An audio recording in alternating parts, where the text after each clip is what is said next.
And Jesus entered the temple and drove out all who sold and bought in the temple. And he overturned the tables of the money changers and the seats of those who sold pigeons. He said to them, "It is written, 'My house shall be called a house of prayer,' but you made it a den of robbers." I wonder if there's any kids out there who were like me when I was younger, and I would hear this verse and I would think, that is so out of character for Jesus, to be tumbling tables over and scattering people, making them leave the temple. But in fact, it is actually the thing that Jesus came on earth to do. And I can explain that. Part of Passover required families to offer sacrifices. And they could either bring their sacrifice with them as they traveled to Jerusalem, or they could purchase a sacrifice when they arrived. And so this sets the scene where people come into the temple, they try to buy and sell, and the people selling are charging too much. The money changers are not being fair.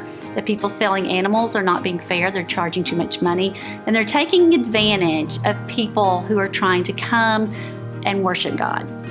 And Jesus sees this going on, and he says, "No, I'm not going to let you come in here and take advantage of these people who are coming to worship me."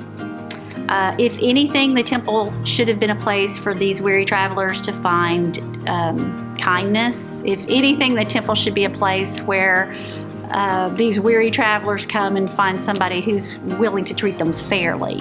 But that is not what happened. And so Jesus says no, and he cleared the temple and got them out of there. And this holds true for us today. We can see that there are times people are taken advantage of in the name of religion, and we know Jesus is not approving of that.